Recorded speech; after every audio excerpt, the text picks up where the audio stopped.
move on to health care. Secretary Clinton, the Department of Health and Human Services says more than 17 million Americans who were not insured now have health coverage because of Obamacare. But for Americans who already had health insurance, the cost has gone up 27% in the last 5 years. While deductibles are up 67%, health care costs are rising faster than many Americans can manage. What's broken in Obamacare that needs to be fixed right now, and what would you do to fix it?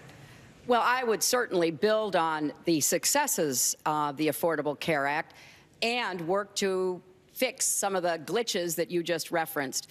Number one, we do have more people who have access to health care.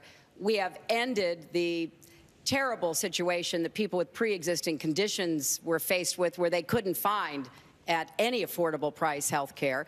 Women are not charged more than men any longer for our health insurance, and we keep young people on our policies until they turn 26. Those are all really positive developments.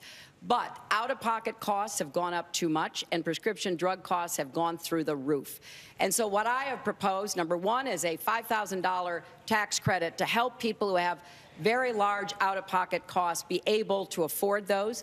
Number two, I want Medicare to be able to negotiate for lower drug prices, just like they negotiate with other countries' health systems. We end up paying the highest prices in the world.